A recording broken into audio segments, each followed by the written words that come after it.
Section 1 of Thoughts on Art and Life, begun at Florence in the house of Piero di Braccio Martelli on the 22nd day of March, 1508.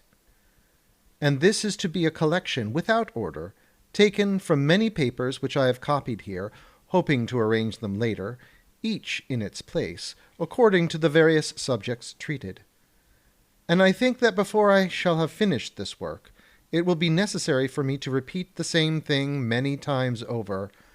So, O reader, blame me not, because the subjects are many, and memory cannot retain them and say, "This I will not write because I have already written it." And if I did not wish to fall into this error, it would be necessary, every time that I wish to copy something, in order not to repeat myself, to read over all the preceding matter, all the more so since the intervals are long between one time of writing and another. His thirst after knowledge.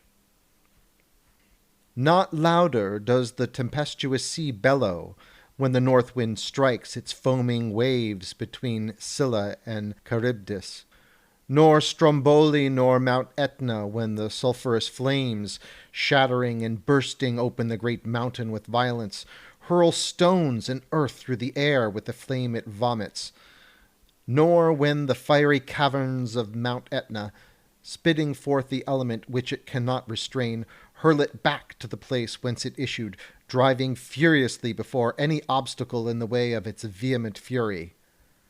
So I, urged by my great desire and longing to see the blending of strange and various shapes made by creating nature, wandered for some time among the dark rocks, and came to the entrance of a great cave, in front of which I long stood in astonishment and ignorance of such a thing.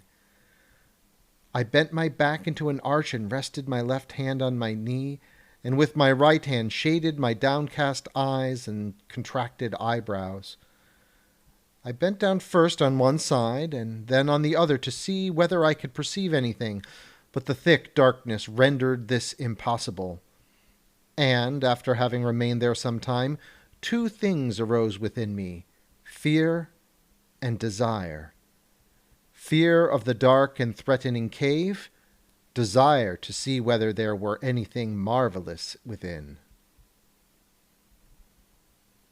I'd discover for man the origin of the first and perhaps of the second cause of his being. Leonardo's studies. Recognizing, as I do, that I cannot make use of subject matter which is useful and delightful, since my predecessors have exhausted the useful and necessary themes, I shall do as the man who by reason of his poverty arrives last at the fair, and cannot do otherwise than purchase what has already been seen by others and not accepted, but rejected by them as being of little value. I shall place this despised and rejected merchandise, which remains over after many have bought, on my poor pack, and I shall go and distribute it, not in the big cities, but in the poor towns, and take such reward as my goods deserve. Vain knowledge. All knowledge which ends in words will die as quickly as it came to life, with the exception of the written word, which is its mechanical part. Avoid studies, the result of which will die together with him who studied. Value of knowledge. The intellect will always profit by the acquisition of any knowledge whatsoever, for thus what is useless will be expelled from it, and what is fruitful will remain. It is impossible either to hate or to love a thing without first acquiring knowledge of it. Men of worth naturally desire knowledge. It is ordained that to the ambitious, who derive no satisfaction from the gifts of life and the beauty of the world, life shall be a cause of suffering, and they shall possess neither the profit nor the beauty of the world.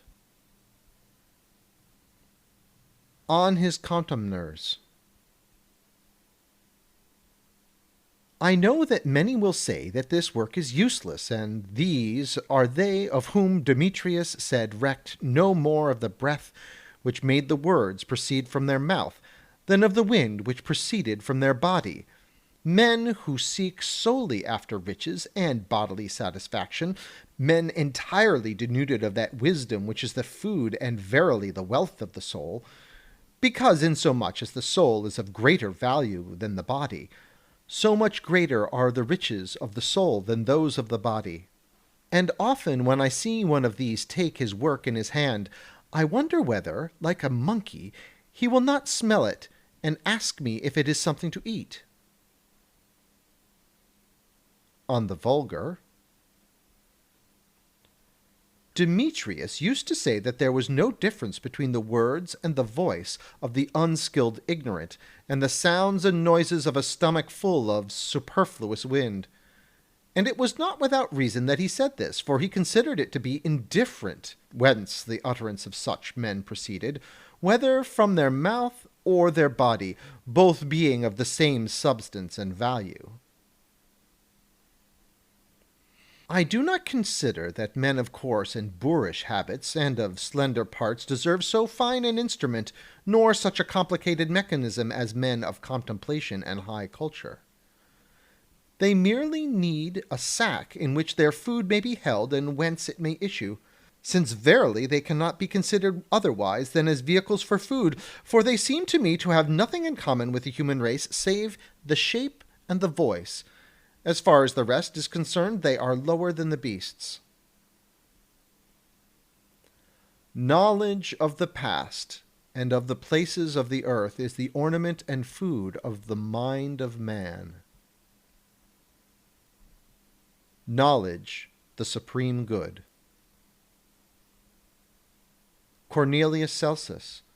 Knowledge is the supreme good. The supreme evil is physical pain.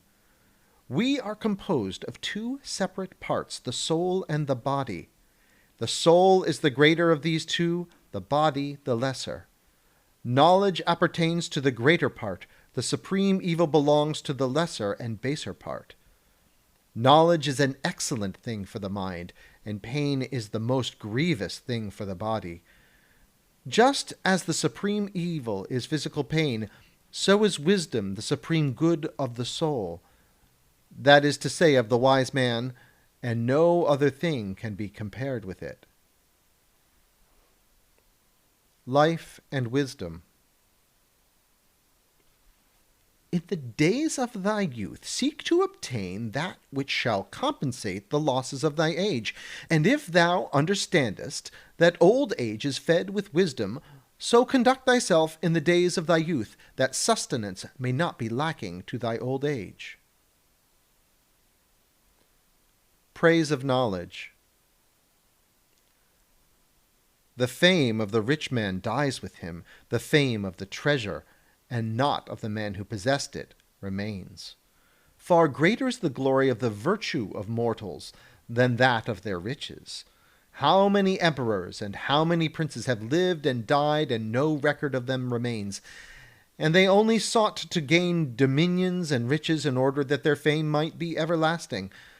How many of those who lived in scarcity of worldly goods in order to grow rich in virtue, and as far as virtue exceeds wealth, even in the same degree the desire of the poor man proved more fruitful than that of the rich man. Dost thou not see that wealth in itself confers no honor on him who amasses it, which shall last when he is dead, as does knowledge? Knowledge which shall always bear witness, like a clarion to its creator, since knowledge is the daughter of its creator, and not the stepdaughter, like wealth. The world. Bountiful nature has provided that in all parts of the world you will find something to imitate. The beauty of life. Consider in the streets at nightfall the faces of men and women when it is bad weather. What grace and sweetness they manifest! Just as iron which is not used grows rusty, and water putrefies and freezes in the cold, so the mind, of which no use is made, is spoilt. Fruitless study. Just as food eaten without appetite is a tedious nourishment, so does study without zeal damage the memory by not assimilating what it absorbs. Truth was the only daughter of time. In praise of truth. So vile a thing is a lie, that even if it spoke fairly of God, it would take away somewhat from his divinity. So excellent a thing is truth, that if it praises the humblest things, they are exalted. There is no doubt that truth is to falsehood as light is to darkness, and so excellent a thing is truth that even when it touches humble and lowly matters, it still incomparably exceeds the uncertainty and falsehood in which great and elevated discourses are clothed. Because, even if falsehood be the fifth element of our minds, notwithstanding this, truth is the supreme nourishment of the higher intellects, though not of disorderly minds. But thou who feedest on dreams dost prefer the sophistry and subterfuges in matters of importance and uncertainty to what is certain and natural, though of lesser magnitude. Obstacles in the way of truth are finally punished. Versus humanists. I am well aware that, not being a literary man, the presumptuous will think that they have the right to blame me on the ground that I am not a man of letters. Vainglorious people! They know not that I could make answer as Marius did to the Roman people, and say, "They who make a display with the labours of others will not allow me mine." They will say that, being unskilled in letters, I cannot find true expression for the matters of which I desire to treat. They do not know that in my subjects experience is a truer guide than the words of others. For experience was the teacher of all great writers, and therefore I take her for guide, and I will cite her in all cases. Although I may not be able to quote other authors as they do, I can quote from a greater and more worthy source, namely, experience, the teacher of their masters.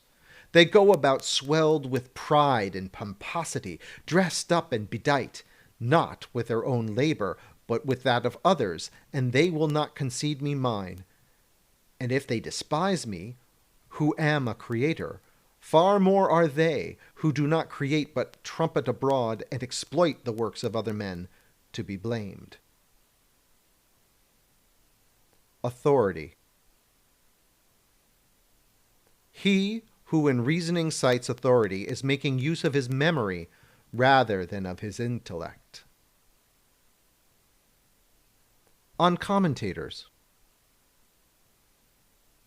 Men who are creators and interpreters of nature to man, in comparison with boasters and exploiters of the works of others, must be judged and esteemed like the object before the mirror as compared with its image reflected in the mirror, one being something in itself, and the other nothing.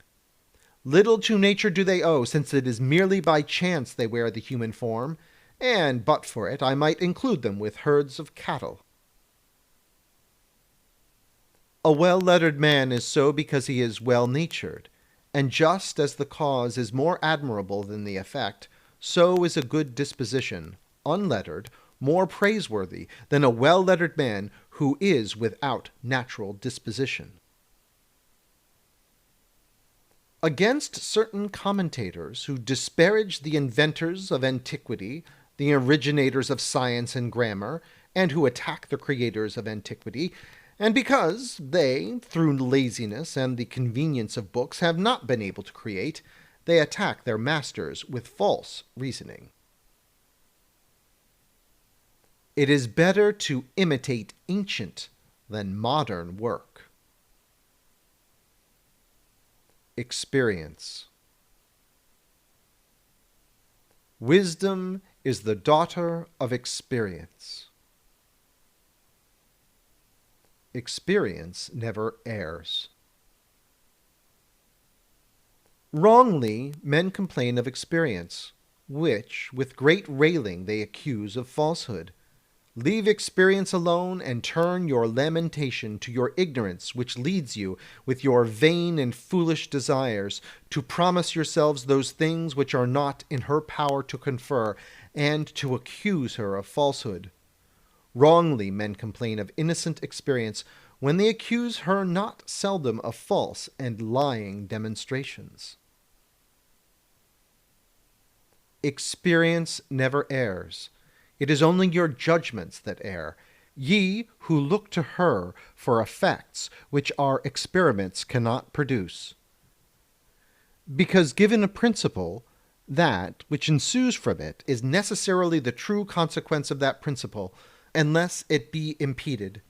Should there, however, be any obstacle, the effort which should ensue from the aforesaid principle will participate in the impediment as much or as little as the impediment is operative in regard to the aforesaid principle. Experience, the interpreter between creative nature and the human race, teaches the action of nature among mortals. How, under the constraint of necessity, she cannot act otherwise than as reason, who steers her helm, teaches her to act. All our knowledge is the offspring of our perceptions. Origin of knowledge. The sense ministers to the soul, and not the soul sense. And where the sense which ministers ceases to serve the soul, all the functions of that sense are lacking in life, as is evident in those who are born dumb and blind. Testimony of the senses. And if thou sayest that sight impedes the security and subtlety of mental meditation, by reason of which we penetrate into divine knowledge, and that this impediment drove a philosopher to deprive himself of his sight, I answered that the eye, as the lord of the senses, performs its duty in being an impediment to the confusion and lies of that which is not science but discourse, and by which, with much noise and gesticulation, argument is constantly conducted. And hearing should do the same, feeling, as it does, the offence more keenly, because it seeks after harmony, which devolves on all the senses. And if this philosopher deprived himself of his sight to get rid of the obstacle to his discourses, consider that his discourses and his brain were a party to the act, because the whole was madness. Now, could he not have closed his eyes when this frenzy came upon him, and have kept them closed until the frenzy consumed itself? But the man was mad, the discourse insane, and egregious the folly of destroying his eyesight. Judgment prone to error. There is nothing which deceives us as much as our own judgment. The greatest deception which men incur proceeds from their opinions. Avoid the precepts of those thinkers whose reasoning is not confirmed by experience. Intelligence of animals. Man discourseth greatly, and his discourse is for the greater part empty and false. The discourse of animals is small, but useful and true. Slender certainty is better than portentous falsehood. What is an element? It is not in man's power to define the quiddity of the elements, but a great many of their effects are known. That which is divisible in fact is divisible in potentiality also. But not all quantities which are divisible in potentiality are divisible in fact. End of section 1.